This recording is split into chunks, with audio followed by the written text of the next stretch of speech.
जब पापों का भार पृथ्वी पर बढ़ गया, जब आत्माएं तड़पने लगीं मोक्ष के लिए, और जब देवताओं की शक्तियां भी मौन हो गईं, तब एक मनुष्य ने उठाया ऐसा संकल्प जो स्वर्ग को झुका दे, जो भगवान शिव को भी अपनी जटाएं खोलने को विवश कर दे, और जो एक नदी को बना दे मोक्ष की मां, गंगा मां। यह कोई साधारण कथा नहीं, यह उस राजा भगीरथ की अमर गाथा है जिसने हजारों वर्षों तक तप किया, जिसकी भक्ति ने ब्रह्मा को, शिव को और स्वयं गंगा को भी झुकने पर विवश कर दिया। आज कहानियों की दुनिया 2.0 पर सुनिए वो अद्भुत कहानी जो न केवल एक नदी के धरती पर आने की गाथा है, बल्कि भक्ति, तपस्या और असंभव को संभव करने की प्रेरणा भी है। गंगावतरण, शिव की जटाओं में गंगा। एक ऐसी कहानी जिसे जानकर आप कभी भूल नहीं पाएंगे। वीडियो को अंत तक जरूर सुनें, क्योंकि ये सिर्फ कथा नहीं, एक आध्यात्मिक अनुभव है। राजा भगीरथ की कठोर तपस्या से प्रसन्न होकर ब्रह्मा ने उन्हें वरदान दिया कि वे गंगा को पृथ्वी पर भेजेंगे, परंतु एक चेतावनी के साथ। हे राजन, गंगा का वेग इतना प्रचंड होगा कि यदि उसे कोई संभालने वाला न हुआ तो पृथ्वी बिखर जाएगी। ब्रह्मा के इन वचनों ने भगीरथ को नई चिंता में डाल दिया। अब उन्हें ऐसा कोई चाहिए था जो गंगा के प्रचंड वेग को धारण कर सके, और उस परम शक्ति का नाम था भगवान शिव। राजा भगीरथ ने ब्रह्मा को प्रणाम कर स्वर्ग से लौटते ही पुनः एक कठिन तप का संकल्प लिया।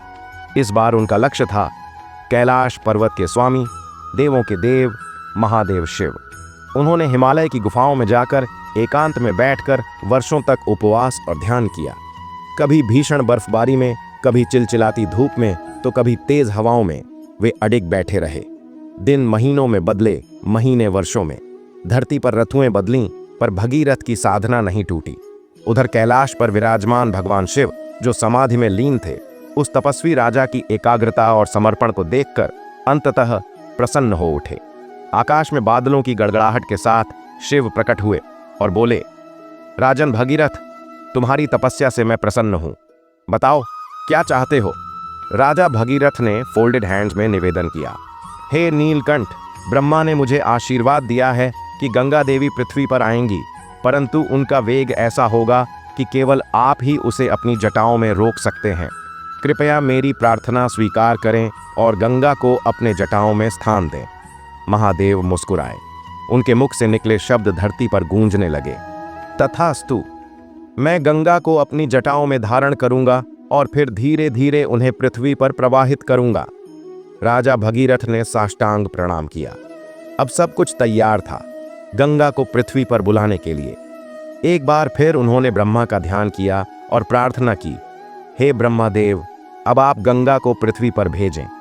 ब्रह्मा ने स्वर्गलोक से आदेश दिया और गंगा देवी को पृथ्वी की ओर प्रवाहित किया।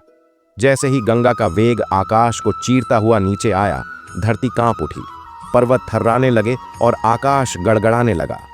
परंतु अगले ही क्षण भगवान शिव ने अपनी एक जटा खोली और पूरी गंगा को उसमें समेट लिया। गंगा देवी, जो स्वर्ग से बहकर आई थीं, शिव की जटाओं में फंस गईं। वे शिव से बोलीं, हे भोलेनाथ, आपने मुझे रोक लिया, परंतु यदि आप मुझे पृथ्वी पर न पहुंचने देंगे तो भगीरथ की तपस्या व्यर्थ हो जाएगी। शिव मुस्कुराए और बोले, हे गंगे, मैं जानता हूं कि तुम धरती पर जीवन देने जा रही हो। भगीरथ की भक्ति को व्यर्थ नहीं जाने दूंगा। इतना कहकर उन्होंने अपनी जटाओं से एक पतली धार निकाली और गंगा को पृथ्वी पर प्रवाहित कर दिया। उस क्षण धरती पर अमृत की वर्षा जैसी प्रतीति हुई। चारों ओर हरियाली, जीवन और आनंद की लहर दौड़ गई। राजा भगीरथ, जो इस दृश्य को देख रहे थे, उनकी आंखों में आंसू आ गए। यह आनंद के आंसू थे। उन्होंने दोनों हाथ उठाकर गंगा का स्वागत किया और उनकी धार के साथ साथ चल पड़े, क्योंकि अब उन्हें गंगा को वहां तक ले जाना था जहां उनके पूर्वज 60,000 पुत्र भस्म हो चुके थे। गंगा का प्रवाह पर्वतों से उतरता हुआ घाटियों में बहता गया। उसका संगीत, उसकी लहरों की सरगम मानो प्रकृति का एक दिव्य राग बन गया था। जहां जहां गंगा गई, वहां जीवन की बयार बहने लगी। सूखी भूमि में हरियाली लौट आई, पशु पक्षी आनंद से झूम उठे और लोग दूर दूर से गंगा के दर्शन करने आने लगे। भगीरथ गंगा की धार के साथ धीरे धीरे पाताल की ओर बढ़ते गए। उन्हें रास्ते में कई कठिनाइयों का सामना करना पड़ा। एक स्थान पर कपिल मुनि की तपोभूमि आई, जहां 60,000 सगर पुत्र भस्म हुए थे। जैसे ही गंगा की धारा वहां पहुंची, वो राख जो वर्षों से शोक में जमी थी, गंगा जल को छूते ही शुद्ध हो गई। और तब एक चमत्कार घटा। गंगा जल के स्पर्श से सगर पुत्रों की आत्माएं मुक्त हो गईं। एक दिव्य प्रकाश आकाश की ओर उठता गया और कपिल मुनि की गुफा से एक तेजस्वी आवाज आई, भगीरथ, तुम धन्य हो। तुम्हारी आस्था और परिश्रम ने असंभव को संभव कर दिखाया है। गंगा देवी अब शांत होकर बहने लगीं। उन्होंने पृथ्वी पर जीवन का संचार किया और एक पवित्र नदी बन गईं। आज भी उस यात्रा को भगीरथ प्रयास कहा जाता है, एक ऐसी कोशिश जिसमें समर्पण, त्याग और तपस्या का समावेश हो। भगीरथ ने उस स्थान पर एक सुंदर घाट बनवाया और वहां पर गंगा की पूजा स्थापित की। वहां आज भी हर वर्ष लाखों श्रद्धालु स्नान कर अपने पापों से मुक्ति की आशा करते हैं। इसी के साथ गंगा धरती पर स्थापित हो गईं। परंतु यह गाथा अभी समाप्त नहीं हुई, क्योंकि गंगा का प्रवाह जहां जहां पहुंचा, वहां नए चमत्कार हुए, नई कथाएं जन्मी और अनेक राज्य खुलते चले गए। गंगा अब धरती पर स्थिर हो चुकी थी। उनकी निर्मल धारा पर्वतों से होती हुई मैदानी इलाकों को सींचती जा रही थी। जीवन की लहरें हर दिशा में दौड़ रही थीं। जो भूमि सूखी और बंजर थी, अब वहां हरियाली की चादर बिछ गई थी। पक्षियों का कलरव, मनुष्यों की प्रार्थनाएं और गंगा जल की कलकल मानो पूरी पृथ्वी स्वर्ग का अनुभव करने लगी थी। राजा भगीरथ ने जिस उद्देश्य से यह महान तप किया था, अपने पूर्वजों का उद्धार, वह अब पूर्ण हो चुका था।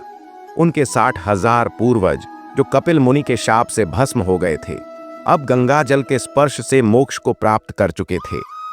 यह दृश्य देखकर स्वयं देवताओं ने आकाश से पुष्प वर्षा की। पृथ्वी पर पहली बार ऐसा उदाहरण बना जब किसी मानव की भक्ति ने देवताओं को झुका दिया और गंगा जैसी दिव्य शक्ति को स्वर्ग से पृथ्वी पर खींच लाया। परंतु अब भगीरथ के सामने एक और सवाल खड़ा था। अब गंगा का भविष्य क्या होगा? क्या वे लौट जाएंगी स्वर्गलोक या धरती पर ही रहेंगी? गंगा देवी ने स्वयं राजा भगीरथ से कहा, हे राजन, अब जब मेरा उद्देश्य पूर्ण हुआ तो मुझे वापस जाना चाहिए। भगीरथ ने हाथ जोड़कर निवेदन किया, हे देवी, आपकी पावन धाराओं ने पृथ्वी को जीवन दिया है, मानवता को आश्रय दिया है। यदि आप लौट गईं तो यह धरती फिर से सूनी हो जाएगी। कृपा कर यहीं रहें और सदा के लिए इस धरती की मां बन जाएं। गंगा कुछ क्षणों के लिए मौन हो गईं। फिर उन्होंने अपना दिव्य स्वर प्रकट किया, हे भगीरथ, तुम्हारी भक्ति, तुम्हारा समर्पण और तुम्हारा संकल्प अमर है। मैं इस धरती पर रहूंगी, परंतु एक शर्त के साथ। जिस प्रकार मैं पापों को धोती हूं, वैसे ही यदि मेरी शुद्धता को दूषित किया गया तो यह मानवता स्वयं अपने विनाश का कारण बनेगी। भगीरथ ने वचन दिया, हे देवी, आपकी मर्यादा, आपकी पवित्रता को अक्षुण्ण रखने के लिए हम युगों युगों तक प्रयत्न करेंगे। इस प्रकार गंगा धरती पर स्थायी रूप से प्रवाहित होने लगी। हिमालय से निकलती हुई, कई क्षेत्रों से होकर गुजरती, अनेक सभ्यताओं को जन्म देती गई। हर मोड़ पर, हर घाट पर उन्होंने इतिहास रचा। उनके किनारे बसे शहर जैसे प्रयाग, काशी, हरिद्वार ज्ञान, मोक्ष और साधना के केंद्र बन गए। गंगा मात्र एक नदी नहीं थी, वे जीवन की प्रतीक बन गईं। उनके बिना भारत की कल्पना अधूरी हो गई। उन्होंने न केवल खेतों को सींचा, बल्कि आत्माओं को भी शुद्ध किया। लाखों करोड़ों लोग उनकी गोद में पले बड़े हुए और जीवन की अंतिम यात्रा पर भी उन्हीं की गोद में समर्पित हो गए। समय बीता, युग बदले, राजाओं की पीढ़ियां बदलीं, परंतु गंगा वहीं रहीं, बहती रहीं और हर युग में किसी न किसी रूप में मोक्षदायिनी बनकर प्रकट होती रहीं। भगवान शिव, जिन्होंने अपनी जटाओं में गंगा को धारण किया था, आज भी कैलाश पर वही स्वरूप लिए ध्यानस्थ हैं।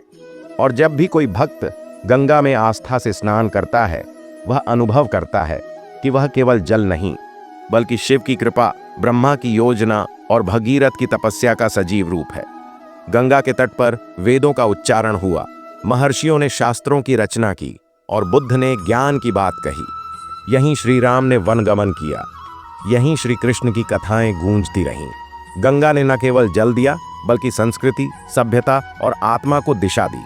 एक समय ऐसा भी आया जब गंगा के किनारे जन्मे एक साधु ने कहा, जहां गंगा है वहीं भारत है, और जहां भारत है वहां गंगा अवश्य बहती है। राजा भगीरथ, जिन्होंने इस असंभव कार्य को संभव किया, उनकी याद में आज भी भगीरथ प्रयास शब्द का उपयोग उस व्यक्ति के लिए होता है जो अपने परिश्रम से असंभव को संभव करे। गंगा आज भी बहती हैं, कभी शांत, कभी प्रचंड। उनके तटों पर आज भी दीपदान होता है, आरती गूंजती है और लोगों की आंखों में श्रद्धा के आंसू उतर आते हैं। लेकिन यही गंगा हमें यह भी सिखाती है कि भक्ति, समर्पण और तपस्या के बल पर कोई भी कार्य असंभव नहीं है। केवल एक राजा का दृढ़ संकल्प, एक मानव की भक्ति और एक देव की कृपा, इन तीनों ने मिलकर उस गाथा को जन्म दिया जो आज भी गूंजती है, गंगावतरण। और इस प्रकार पूर्ण हुई वह दिव्य गाथा, गंगावतरण। शिव की जटाओं में गंगा, राजा भगीरथ की तपस्या, भगवान शिव की करुणा और गंगा की करुणामयी धारा ने मिलकर वह चमत्कार रचा जिसने न केवल पूर्वजों को मोक्ष दिलाया बल्कि संपूर्ण मानवता को भी जीवन का अमूल्य उपहार दिया। गंगा केवल एक नदी नहीं, एक आस्था है, एक विश्वास है, एक जीवनदायिनी शक्ति है जो आज भी करोड़ों लोगों के हृदय में बसती है।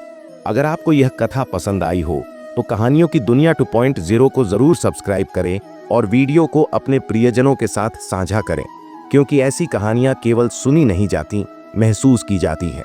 हम फिर मिलेंगे एक नई कथा के साथ। तब तक के लिए नमस्कार और जय हो गंगा माँ।